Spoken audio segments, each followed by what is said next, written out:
Good morning, good morning, good morning. Good morning, good morning, good morning. Testing, testing, testing, testing. Audio appears to be picking up. That's good.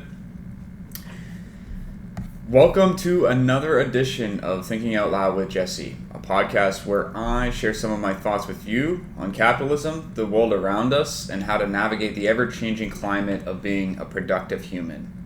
Today we're actually going to begin with a question. Why does buying more never feel like enough? In this episode, I explore how capitalism hijacks our instincts from shopping to side hustles and sells us back our own identity. Using everything from baby beavers to billion-dollar wellness brands, we unpack why you're unfulfilled, constantly searching, and spending more than you should. Most importantly, we look at how creativity, real, unmonetized, flow-driven creativity, might be the last sacred space left. This one's for anyone who's ever felt the urge to create, but got distracted by a cart full of gear. So actually today we're going to do something a little different, and I'm going to start by playing a clip. Check it out. Here we have a baby beaver, and what it's doing is it's been domesticated, but it's still building a dam. So you watch what it's doing here. It's grabbing different plushies. It's grabbing its blankets, and it's trying to create a dam inside its own house, inside a human's house. And I think that's really cute. It's really funny as well. And it's going to be the backdrop for the theme of our episode today. Because much like the beaver, humans are instinctively pursuing their own passions. And you can see what this beaver is trying to do here is trying to make a dam. There's no water. And, we can laugh, we can sit there, but in its mind, it's doing what it was born to do, and there's nothing different about whether it's in a house or whether it's in an actual river. So I think you get the point. It's moving its stuff around. It's got lots of little plushies here. It's got the SpongeBob plushie. So humans are much like this. It's kind of funny to laugh. It's a domesticated beaver, but it still tries to build a dam. Why? Because of instinct. It doesn't matter that the dam is made of toys. It doesn't matter that it's made of wood. That baby beaver is just instinctual. There's nothing going on there that is necessarily wrong. I actually quite like what it's up to as well because it's doing what it's supposed to be doing. So if you look at humans, we're stacking gadgets, we're flexing gear, we're hunting different discounts. It's the same instinct that we've always had. Different species, different dam. The problem is we realize some of it, but most of it we don't realize what we're doing. And capitalism does depend on us not knowing what the hell we're up to. So humans in malls and retail outlets are doing the exact same thing as that beaver. They're mimicking their biological nature, gathering, hunting. A lot of this is often rooted in competition, sexually, but also for resources, nesting, and identity projection.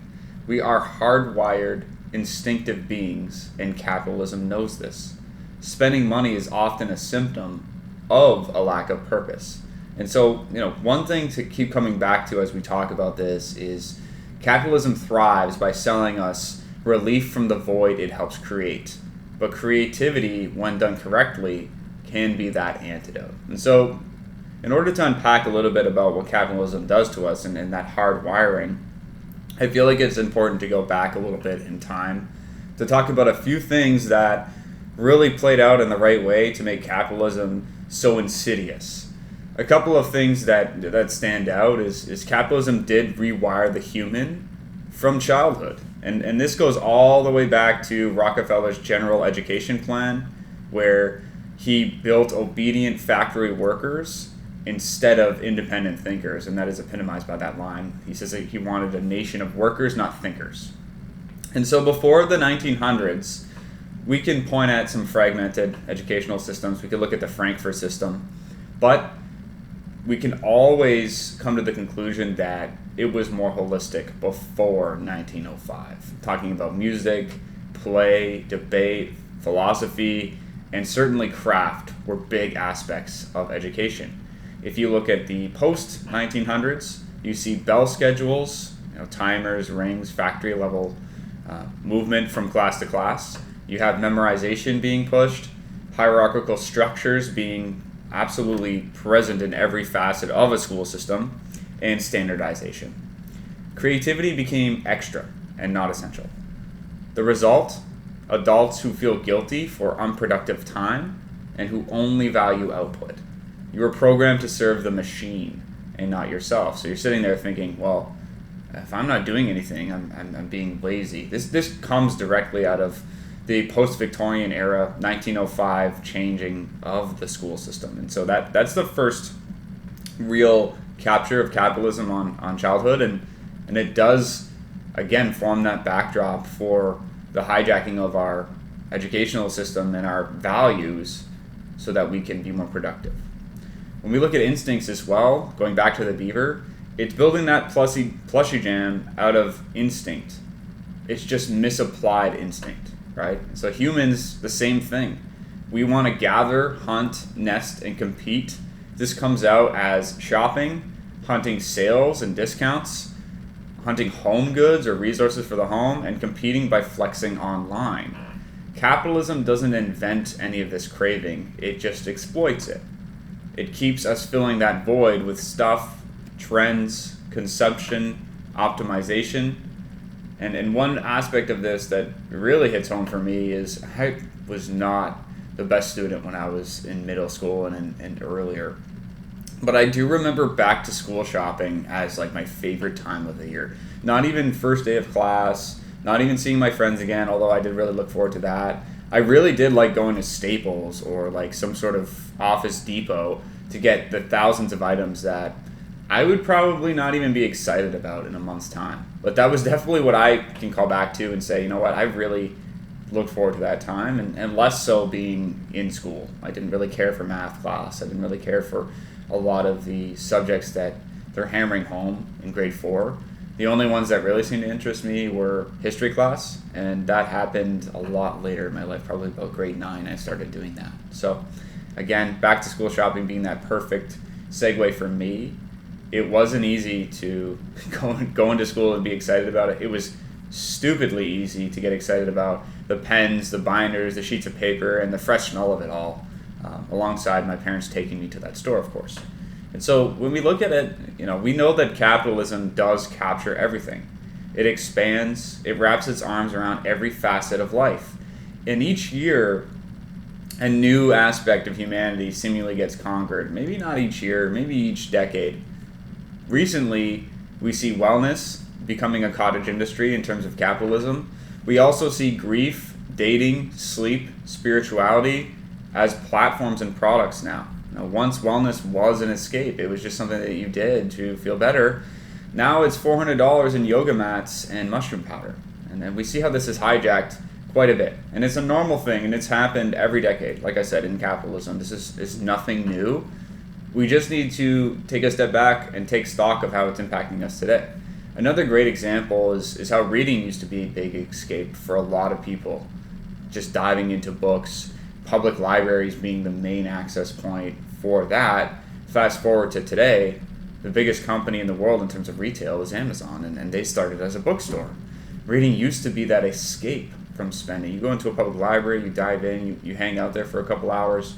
Now, you go to Indigo, you buy your pillows, your skincare, your candles, not just books. You might be buying blankets, but they have completely capitalized that entire aesthetic. And so when you walk in that store, you're not thinking about reading necessarily. You're thinking about how you're spending your time, what kind of person you want to be. And of course, Indigo has wrapped that up and sold it back to you. So if reading, the most soul-driven act, isn't safe from the market, I don't know that anything would be. And so when we look at some of these occurrences, I felt it was privy to pull up some statistics to kind of bring my point to the surface. And when we look at consumerism, some stuff that really stood out to me, the average American sees at least 4,000 ads a day.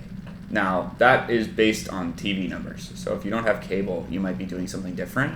However, anybody who has a phone in their hands knows just how often they're seeing ads, and it is actually incredibly insidious. We also see in the United States about 17.5 in consumer debt in the trillion, 17.5 trillion. 64% of people buying something to feel better. We have fast fashion brands. We have 52 little seasons per year. If you follow the retail calendar in the United States, you know that just about every month there's a reason to spend money, to go to the store, to reinvent how your house looks, whether it's Christmas, Valentine's Day, Easter, Halloween. Following all of this is a lot. You know, if you look at something written by the Los Angeles Times a little while ago, they said that the average home has 300,000 items in it, which is crazy. I don't know if that's actually true, but that was a staggering statistic that I couldn't leave out. And finally, on the consumer trend side, about 70% of people in North America are living paycheck to paycheck. And you know that is something worth paying attention to when we look at some of these consumer trends. On the other side of the coin, when we look at creativity, we do see some stats on this now that we do have some creators in the world and we can study them. About 77% of creators cite burnout at some point in their journey as part of this. 1 in 3 Gen Z feel guilty doing non-monetized activities. 50% of creators earn less than $1,000 a year, and this is talking about a $250 billion space. This also looks at commodifying wellness. And so we will look at those numbers. There are 5.6 trillion in the global wellness market, which is an incredible thing to think about. That, you know, even 15 years ago, wellness wasn't even thought of as a center point or something that you could get a lot of money out of, right? Now you've got a $1 billion valuation from Calm, which is crazy, or a Headspace, which is another wellness app. You look at 80% of yoga studio revenue, it's merch. Spiritual influencers are earning millions of dollars. Wellness is a $15 billion view count on TikTok right now. And so when we put all that together, we can see some trends and we can spot that wellness is being commodified, people are spending money like no other, and happiness isn't generally improving, right? So when we put this together, we can see how capitalism has subverted our instincts, hijacked our hobbies, and hijacked our creativity, more importantly. It also works in this way where, you know, if you want to think about it, capitalism hijacks your joy and resells it to you, which is another, you know, way of saying the same thing. But I really like that part because you'll find so many new products are actually doing that thing. You know, I saw recently Uber had a new application where it asked its users to meet at a central point on an artery instead of at the location so that they could be picked up by other drivers and the driver can pick up more people along the same route. That is repackaging buses as an app, as a platform to the consumer. And that's a great example of that. You know, things that we're not thinking about for a little while get repackaged and resold to us. But when you look at, you know, capitalism, hobbies, and creativity, you can see that, you know, you find a hobby, you get good at it, somebody says, oh, you should monetize this, and then the joy kind of fades. Capitalism does turn this self-expression into self-extraction in that way. And so we got to kind of guard against this and be aware of it because not everything needs to be monetized, captured, put online, added for views. Some things can just be for us. And that's kind of the point of the episode today. We're going to be looking at ways that you can escape capitalism, that you can feel good about what you're doing, and that you don't necessarily need to feel like you're in the rat race when you're pursuing a hobby or a passion, right? When metrics become validation, likes, follows, and views, and flow is replaced by feedback loops, it takes away the joy, the magic of being creative. Imagine starting something and feeling like you needed to make $1 million from that. You need 1 million people to like and validate what you're doing before you would even consider continuing this. It would completely take away any ability to enjoy that thing that you're doing, right? And so in that way, capitalism does sell you back yourself. You're not just buying products, you're buying identity. Gear equals legitimacy. Brand equals status. Products equals self-worth. Capitalism doesn't want to fulfill you. It just wants to keep you chasing. And social media does accelerate this with the constant comparison. You're not a customer, you are the product and the problem, right? So like I said before, there is one antidote, in my opinion, and it is creativity. You can also think of this as a hobby, if you would like. What I'm talking about is a space that is just for you, that has a minimum amount of spend but is time intensive. That's what I would consider a creative space, right? Not all creativity is protected, so you got to be careful. The goal is to have a creative passion with low financial friction. So not skiing, not race car driving, unless you have the budget for that and it's minimal to you. It does need to have a low bar of entry, in my opinion, too. Writing, reading, recording, sketching, even gaming can be part of this for the right price. True creative hobbies should be cheap or free, should be repeatable and sustainable, should require minimum setup or space, should be time intensive, not money intensive, and it should induce a flow state. So if you're wondering, it should be easy to do these kinds of things. For me, as you can see, I like to talk. So for me to put a camera in front of my face, to talk to you in the way that I'm doing, it's not an enormous stress on me. And if it was, I don't know if I'd be doing it. So that's what you need to think about when you're doing that. I have a few other creative habits. Gaming, one of them. Writing and reading are others. Those are really great to sink some time into where you don't feel like you have to pay for something per hour. Anything you have to pay per hour or per experience is something I would stay away from. So, for example, if you're already paying for internet per month, I would consider meeting your hobbies with free internet. What can you do there? Can you read articles online? Can you download stuff? Can you play around with like a free chat GPT? Okay, so that would be a great place to start, right? Some red flags to watch out for when you're doing your creative, when you're looking for the right activity that matches what I've said. You gotta watch out for, if you're more excited about buying the equipment than doing the activity. And I'm definitely that guy. With my back to school stuff. But I remember when I was a kid, I was a soccer player too. It was much the same there. I did enjoy the pitch. I did enjoy playing, but God, did I enjoy buying cleats, buying gloves, buying socks, buying shin pads. That was my favorite part of the thing. And so, it took a while, but there was definitely some misalignment there. So you got to be less excited about buying the equipment and more excited about doing the activity. Can you go forward with a minimum viable product? Do you need the $300 journal, or can you use a piece of paper for now, and when you get a little bit of momentum and you have a little bit of budget, then you can slowly add to your collection of toys, of things that improve your hobby, of equipment, right?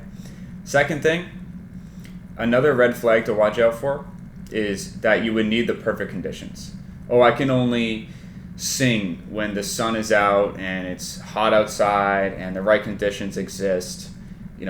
If you need the perfect silence, the perfect gear, the perfect space to start, I would maybe rethink that as a hobby as well. It's not something that you should sway away from if it's important to you, again, but just in terms of hobbies, in terms of creative spaces, it needs to be repeatable, and it shouldn't require all of the pieces of your life lining up to do. It should be something you can do once or twice a week. Finally, another red flag to watch out for is being hyper-focused on outcome, audience, metrics, or how this is going to perform. Another real big part of creativity is it should be for you. If you feel comfortable sharing it after you've created it, that's another thing. But what I'm talking about is actually building something and thinking about the end, right? Are people going to like this? Will they watch it? Are they going to enjoy it?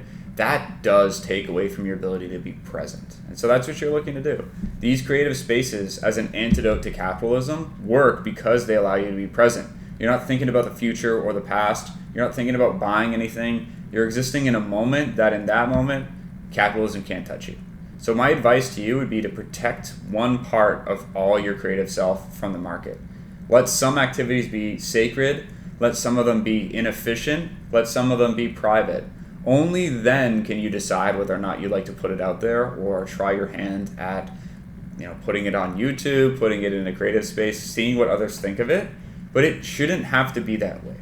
You should be able to dive into something and not feel the need to share it with the world, and that would be how you escape this constant rat race of the market and capitalism, right?